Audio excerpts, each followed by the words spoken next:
Le Geek du Nord est de retour pour la saison estivale et je me suis déplacé chez Passe-Temps 3000 pour rencontrer Gabriel Auger qui est conseiller là-bas. Il va nous présenter des jeux à jouer en famille, entre amis, pendant les vacances d'été. Gabriel, quel est le premier jeu dont tu veux me parler aujourd'hui? Le premier jeu que je vais te parler aujourd'hui, Martin, c'est Roll and Bump. OK. Ça, c'est un jeu qu'on peut jouer avec n'importe qui, n'importe quand, parce que ça s'explique en 5 minutes même pas. Quand tu dis n'importe qui, donc c'est des gens qui connaissent absolument rien au Oui, jeu, des comme joueurs, les experts. Là. Exactement, des joueurs aguerris puis des joueurs qui commencent dans les jeux de société. OK, puis c'est quoi le but? Qu'est-ce qu'il faut faire avec ça? De récolter des cartes en plaçant nos dés. En gros, c'est ça. Fait que chaque joueur va avoir une couleur de dés. OK. Puis on va avoir des cartes comme ça placées autour de la table. OK. C'est comme au Yum puis au Yadi. OK. On va devoir faire des suites, avoir des combinaisons comme 3, 3, 2, 2, des affaires comme ça. Puis une fois ça, ça va nous rapporter le nombre de points qui est marqué ici. Je comprends. Comme cette carte-là, on doit placer un des 1. OK. Et une partie de Roll and Bump, ça joue en combien de temps à peu près? En 20 minutes, 20 minutes. Ça joue à combien de joueurs? jusqu'à 5. Jusqu'à 5. Ouais. C'est un jeu de hasard, évidemment, parce que c'est des jets de dés beaucoup. Évidemment, mais la petite particularité de ce jeu-là, c'est qu'il faut que ça passe un tour au complet, puis que ça revienne à toi pour récolter la carte. Fait que quelqu'un qui retire un 1 par-dessus, il peut aller te tasser, puis toi, il te récupère ton dé. OK. Fait qu'il y a une petite stratégie aussi de ce côté-là. Tu checkes les joueurs, comment ils ont de points à peu près, puis tu t'avantages avec ça. OK, j'aime ça beaucoup. Merci beaucoup. Plaisir. Alors, le prochain jeu dont tu vas nous parler, Gabriel, c'est Peanut Club. Mais là, le Geek du Nord, il travaille pas pour des peanuts, lui, mais peux-tu jouer pareil à ça? Oui, il peut jouer pareil, en effet. Excellent. Quel est le jeu?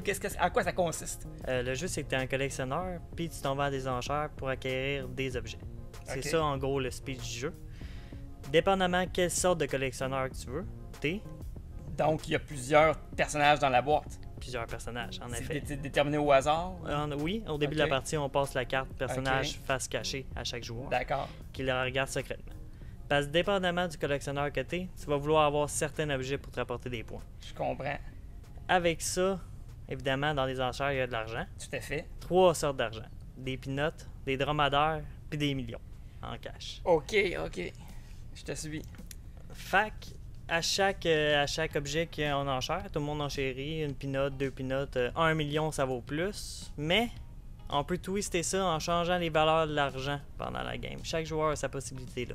OK, donc une peanut pourrait à un moment donné dans la game valoir plus qu'un dromadaire, par exemple, puis plus tard dans la partie, ça devient le contraire. Exactement. Oh.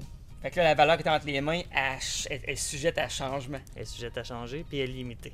En plus de Donc, ça. il y a de la stratégie derrière tout ça. En plus, ben, il n'y a pas tant de hasard sinon le choix du personnage au départ. Mais puis quand tu as ton personnage, tu dois faire les bonnes acquisitions pour avoir le bon nombre de points à la fin de la partie. En effet. Tu peux pas servir des affaires que t'as pas besoin, ça te revient à rien.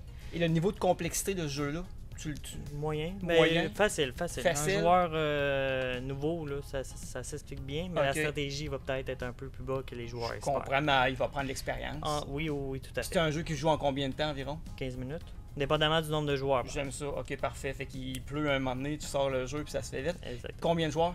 5 joueurs. 5 joueurs, fait qu'une famille pour une game de En chum. effet. Super.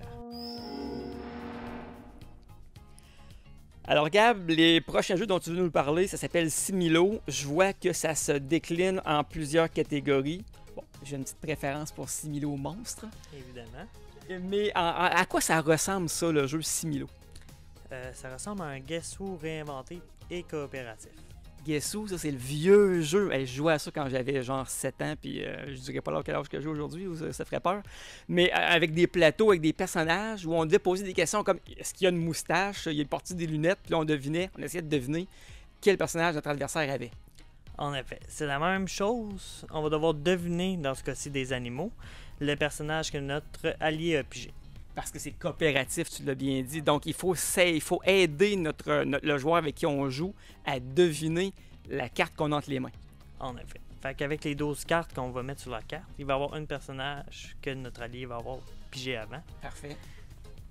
Puis avec ça, il va repiger d'autres cartes. Parce qu'il n'y a pas juste 12 cartes dans le jeu-là. Il y en a à peu près une trentaine. OK. Donc, si par exemple j'ai l'écureuil, que je dois te faire deviner à toi. Exact. Je vais piger une carte qui est le rouge-gorge. Oui. Je vais soit le placer comme ça pour dire qu'il est semblable au personnage que je dois te faire deviner, ou comme ça pour dire qu'il est différent. D'accord. Et là, si, en fonction de la façon dont on suppose la carte, mettons, tu me dis c'est l'écureuil, tu piges le rouge-gorge, tu me le mets différent. Moi, je dois comprendre à ce moment-là que l'animal que tu as est probablement pas un oiseau ou il ne vole pas, exemple. En effet.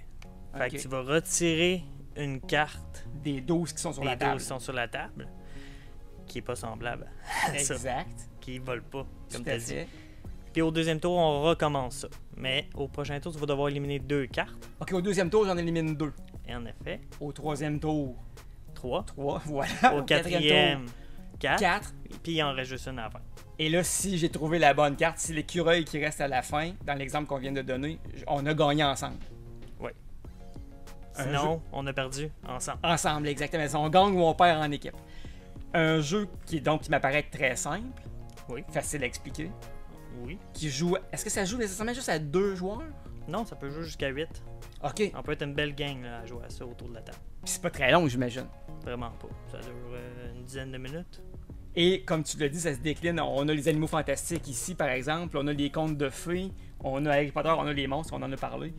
Oui, Donc- puis si ça te tente, tu peux prendre les animaux fantastiques, pogner Harry Potter, mixer ça ensemble, puis jouer avec ça. Ça augmente un peu la difficulté. Oui, oui, puis c'est déjà top de base. Ayant les monstres, moi, c'est rare les fois que j'ai gagné. OK. Parce que t'as peu d'informations, puis à la fin, et même si tu dis qu'un écureuil, ça ressemble pas à, mettons, À Frankenstein, c'est moi, exemple. mais il te reste un loup-garou, puis un vampire sur la table, ça t'aide pas bien. En effet. Fait que OK, mais j'aime ça. Ça, c'est super. Le quatrième jeu maintenant, ça s'appelle Moustache Gracias. Ouais. C'est cubain, ça? non, c'est mexicain. OK. Mais en fait, l'idée vient de France. C'est un jeu fabriqué en France puis conçu en France. D'accord. Mais le style des cartes et toutes ces affaires-là, C'est c'est inspiré. de du Puis, Mexique. en quoi ça consiste? Le jeu, c'est de pas finir tout nu. On parle de... Donc, c'est comme le le strip poker, c'est-à-dire? Non, mais c'est les cartes qui te déshabillent, mais si tu préfères sa version-là, tu peux jouer comme ça. Il a pas de trouble. Pas avec toi. Donc, ce que je comprends, c'est que tu as un personnage en carte Oui. qui passe de l'étape habillé à plus ou moins habillé jusqu'à tout nu à la toute fin. C'est exactement ça. Puis, Il commence avec ça. qu'est-ce qui fait en sorte que tu perds des vêtements dans ce jeu?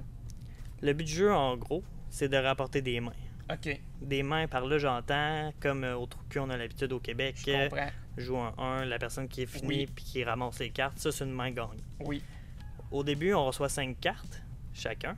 Ça joue à 3 joueurs, là, il nous manque une personne, mais tu comprends le principe. Absolument. Puis avec ces cartes-là, on se dit comment je vais gagner une main à peu près. 3, je vais miser 3 puzzles. À la fin, si par exemple j'aurais eu 5 en misant 3, je vais faire 5 moins 3, ça fait 2 vêtements de perdus. Fait que j'enlève 2 vies au bonhomme. OK, c'est bon. Et le gagnant, c'est celui qui reste habillé le plus longtemps. Le dernier. Le Mais il y a dernier. un petit twist avec ça que je t'avais pas dit. À chaque tour de fini, on enlève une carte. Fait que là, prochain tour, je passe 4 cartes. L'autre Ok. d'après, j'en passe 3. OK. L'autre d'après, j'en passe 2. J'en passe une seule. Puis après ça, j'en repasse une seule à l'aveugle. Fait que chacun met sans regarder la Sans carte regarder sa carte. Oh. si elle gagne ou non. Après c'est ça, bon. on recommence au modèle standard 5, 4, 3, 2, 1. Et c'est un jeu qui combine donc beaucoup de hasard, évidemment, parce que c'est un jeu de cartes, mais en même temps, il y a un élément stratégique sur la façon dont tu mises. Oui. Puis l'impression dont tu joues tes cartes aussi. T'es tout le temps obligé de jouer le plus fort. Fait que c'est toi qui commences, t'as peut-être intérêt à miser full fort pour que tout le monde joue ses cartes fortes puis qu'ils les perdent. Puis des choses comme ça. OK. Et puis ça, c'est un jeu qui joue, on l'a dit, de 3 à 4 joueurs. Est-ce qu'une partie, c'est très long? Non, mais ça peut dépendre avec qui tu joues. Des joueurs aguerris, ça peut durer 15-20 minutes. Des joueurs standards, ça joue de 10 minutes à 15 minutes. Super. Et le dernier jeu maintenant que tu vas nous présenter, ça s'appelle The Key, la clé en bon français. Ça ressemble à quoi ça? J'ai pensé à toi. J'ai choisi ton style de jeu. Je sais que t'adores Clou. Merci. Plaisir. C'est un jeu de déduction, en gros, mais vraiment Clou réinventé. On élimine le plateau, on élimine le facteur de chance avec le dé que tu te promènes. Bon, ça, j'ai déjà, là, tu me gagnes un peu plus. Parce que moi, à Clou, le fait de me promener d'une salle à l'autre, donc de perdre du temps de jeu à me déplacer, tu jettes des 1, tu jettes des 2, tu n'arrives jamais dans la maudite salle dans laquelle tu veux aller. Surtout, toi, tu es très bon en lancer de dés. Tu pognes toujours En des plus, belles affaires. oui, tout à fait. Et là, ce que je comprends, donc, c'est un jeu qui est forcément compétitif. Oui, Le but dans le premier que tu nous présentes là, sabotage à Lucky Llama Land, c'est de trouver qui est responsable du sabotage. oui. Dans un genre de terrain de jeu, on se dirait à la ronde un peu. Exactement. Ça se passe dans un terrain avec la liste des suspects. C'est le gars qui a le terrain. Comme un peu Scooby-Doo, là. C'est tout le temps lui qui a fait les mauvaises affaires. OK. Et on a meurtre au golfe d'Oakdale. Donc, il y a quelqu'un qui a utilisé son fer 3 pour tuer quelqu'un. Oui. Ça ressemble à ça. Oui, mais ça dépend. C'est quelle arme de crime qu'il a utilisé pour tuer quelqu'un. OK, donc là, donc ça ressemble Ça beaucoup à ressemble Clou. beaucoup Il à faut Clou. trouver le meurtrier, l'arme du crime, l'endroit du crime L'endroit, le moment. et le moment. L'heure.